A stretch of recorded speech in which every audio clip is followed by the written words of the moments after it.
Hey guys, welcome to That Florida Feeling. I hope that everybody had such a great holiday. I know I did, and I also know I needed the break. Thank you guys for understanding that.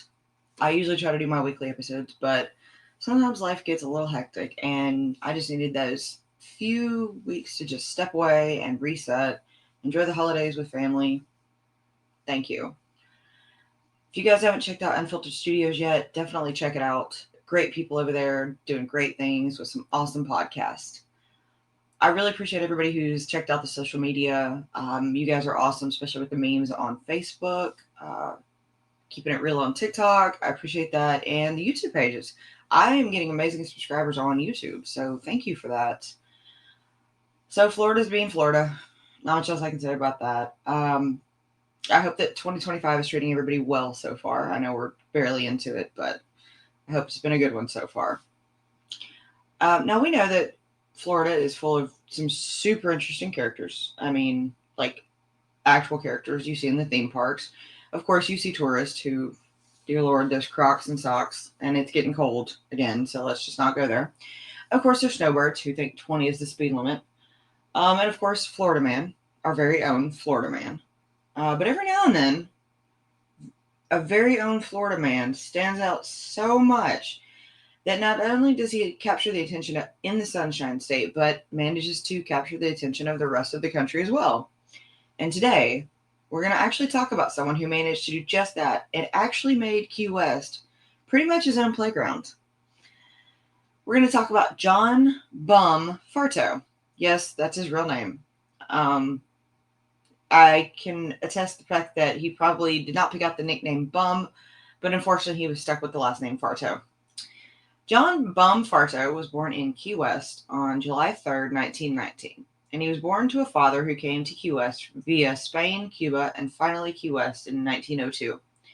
He was the youngest of three children, and unfortunately his mother did die when he was young, so he didn't have the greatest household. He didn't also have a lot of supervision when he was a child. He actually ended up hanging out a lot at Firehouse Station Number 1, and that's only solely because it was really behind his house. So basically by proximity. And he actually earned the nickname Bum because he would often end up getting the firefighters coffee and shining their shoes for a little bit of money. So you could say he was a hustler from the beginning. He actually snuck onto a fire truck, though, at the age of 10 when it was answering an active fire call. So you could pretty much say he wanted to be a firefighter from the beginning as well. He eventually dropped out of school after his father died. And he didn't really seem close to his family. They're not really mentioned a lot when you look up anything about his life. Uh, John did go on to work for the WPA's National Youth Association, and he did, surprise, become a firefighter in 1942. He would go on to marry his wife, Esther Berrio, in 1955. So he did kind of create his own family.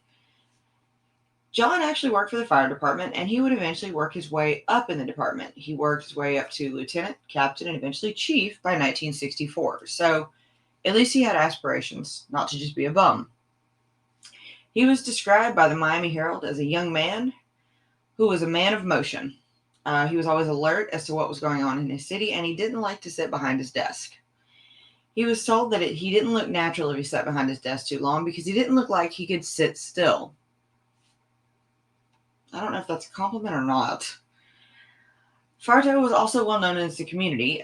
He was always often at community events, seen about town, and even coached a little league baseball team.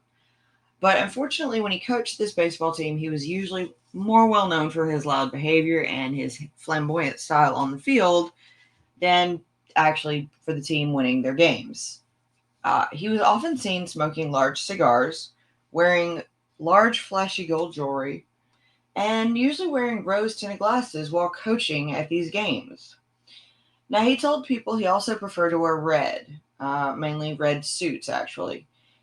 He felt that it was to ward off evil spirits. He also continued this tradition into his home. His home was no exception, as it had red walls and red carpet. I guess you could say red might have been his favorite color. Farto was also believed to wear red in response to the Cubans who were fighting Castro at the time. But he also told people it was his way to stand in solidarity with them. But another thing was that, of course, red was also a color in a way to fight off evil spirits in response to Santeria. Um, so, depending on the time, you could say it was for the Cubans. You could also say he was into some darker stuff. I feel like maybe it probably really was Santeria. A lot of people thought that Farto had a belief in voodoo or Santeria, honestly, thanks to this color red. But some of his closer friends thought it really just had more to do with him being dedicated to Santa Barbara. Now, Santa Barbara is actually the patron saint for the navies and the people who face death at work due to the nature of their work. So I guess that would also work considering he was a firefighter. Santa Barbara is mostly depicted in a red dress or with a red shawl, so maybe it could have been for her. But it does seem a little bit strange that he would go so far as to wear and put everything red. But, people do strange things. Farto, though, drove a lime green Ford Galaxy with tinted windows. I bet you're expecting red there, too. No, lime green Ford Galaxy 500 with tinted windows, chrome hubcaps, and El Jefe license plate. He also had El Jefe written, like, on the side of the Galaxy. So you knew when this man was coming or going. And he certainly wanted to stand out and had some kind of style. I'm not going to say good style, just a kind of style. He would even perform elaborate rituals on the back of his fender of his car at the baseball games to claim that they were for good luck, which don't help in the claims of the fact that he was probably into voodoo or Santeria. But whatever. This man was no stranger to controversy, though, unfortunately, in his time as fire chief. He was handed a 30-day suspension after being found guilty on 8 charges in 1988, one of which was including forging another fireman's signature to cash his paycheck for a whole $90.73, which of course was a lot back then. But still, you forged another man's signature to cash their check. The Civil Service Board was the one who handed him the suspension, but even that had its own controversy because the board was led by Farto's nephew, and he didn't even uphold the 30-day suspension.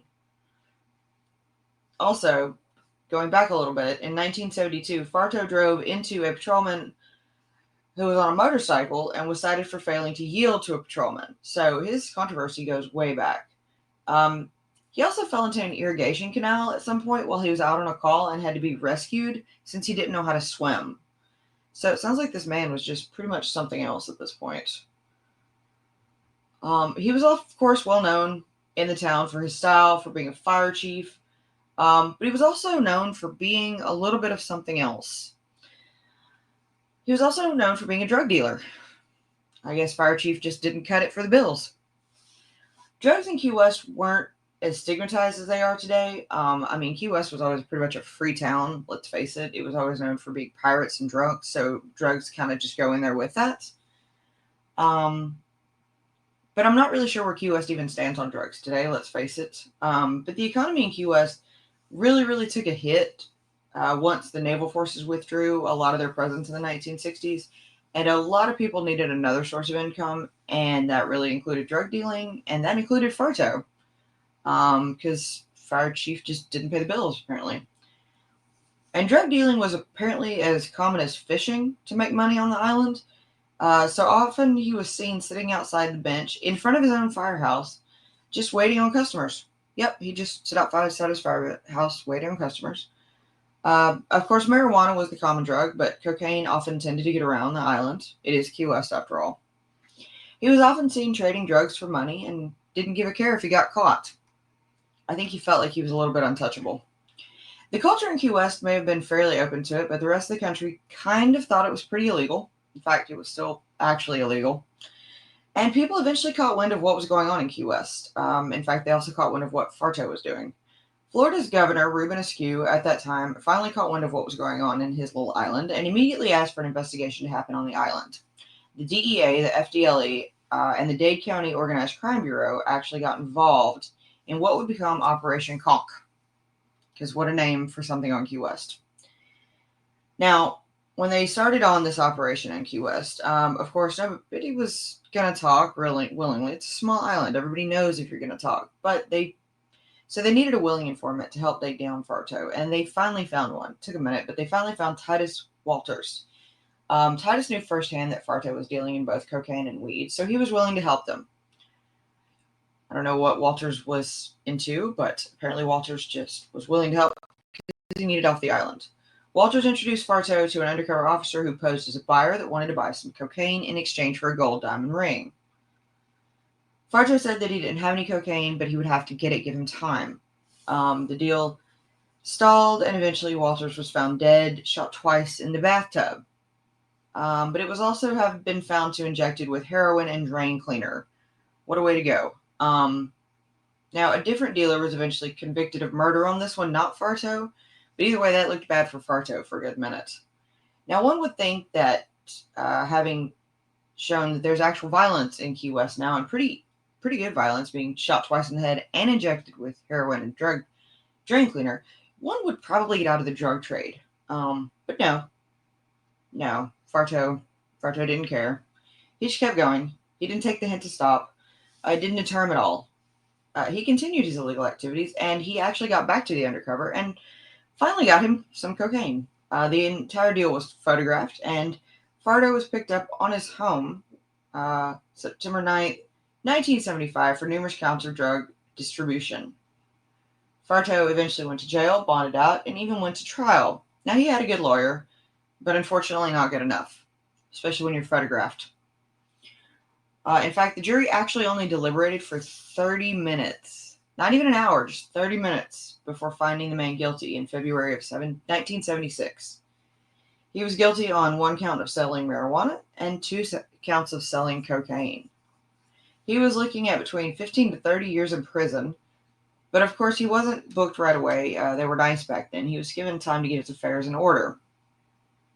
So he was sent to go back home. He told his wife Esther he needed to finish up business in Miami a few days after the trial.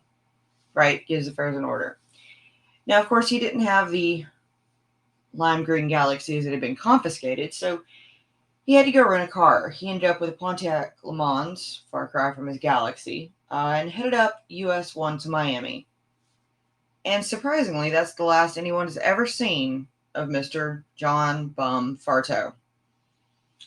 That's right. They found the rented Le Mans a few weeks later abandoned in Miami, but they have no sign of him. And this is what has made Bum Farto a local legend, in not only Key West, but also kind of in Florida. And if you have seen, you might have seen the shirts. They do float around every now and then. They make a comeback every now and then. They were in the 70s, early 80s, and it said, "Where is Bum Farto?" He managed to evade jail time, and apparently everyone else. Jimmy Buffett actually even got in on wearing the Bum Farto shirts at one point, because it's really, truly a local legend in the Keys. Now, we don't have to wonder why he ran. I mean, it's pretty apparent. He was looking at a long jail time, and, that's obvious. Why would you run? But we do kind of have to wonder what happened to him on his way to Miami. Now, of course, everybody has an idea, and there are a few theories actually floating around. One theory is actually that he went back to his family in Spain. Okay, possible. One theory is that he made a run for Central America thanks to some of his contacts. He went to who knows where, or maybe some drug deal that owed him money caught up with him and gave him an early retirement plan into the middle of the ocean. A few locals that were interviewed a few weeks after his disappearance, and most said the same thing. He knew too much and probably went over the side of some shrimp boat. And that was actually the consensus. Now, a few people have actually pointed out that he wasn't that big into the trade. I mean, he did have actual trouble getting his hands on the cocaine for the undercover officer. So, I mean, there was no way he knew too much, but he knew something. And it's not always about how much you know, it's just if you know the wrong thing. So, now the people who wanted him to successfully get away actually got some hope. There is one piece of actual real evidence that he might have made it out and that he might have made it to Central America, and that came out in 1980. There was actually a sighting in Costa Rica that happened in 1980s of him at the U.S. Embassy renewing his passport. It was reported the U.S. authorities in the Keys got wind, and they actually went down there, like, searching for him. And they showed his photo to the residents in the small town nearby, and 6 actually identified the man who had lived in the town until about 1980, and that's when he had to renew your passport. because the U.S. started pressuring Costa Rica around that time to give up the American fugitives. Because back then, they didn't really press for you could flee to Central America and they just let them live peacefully as long as you didn't cause trouble. So supposedly Farto was living in this small town in Costa Rica. But by 1980, when he went to get his passport renewed and the Americans figured it out and went after him, he disappeared into the wind again. But who knows? This may just be part of the legend. His wife, Esther Farto, eventually had him declared dead in 1986 so that she could file insurance claims. He may be declared legally dead, but of course his legend truly does live on. You can actually see the uniforms and desk in Key West at the Key West Firehouse Museum. And there's actually a musical that was based on his life that came out in 2022. So, where is Bum Farto? Who knows? Honestly, my hope is he did make it to Costa Rica and he did live out his life. And he just did his thing. Because that is true Florida man right there. And I really hope that you enjoyed learning about one of our early Florida men. Maybe one that even inspired some of the Florida men of today. I mean, I hope not, but maybe. Kind of one of the local legends in Florida or the true Key West legend. Thanks for listening, guys. Don't forget to check out the social media pages. Again, don't forget to check out my friends at Unfiltered Studios. I hope that you guys have an absolutely great week. And as always, guys, that's your daily dose of sunshine. This podcast is a production of Unfiltered Studios. If you would like to know more about joining Unfiltered Studios, please visit our website at unfpod.com for more information.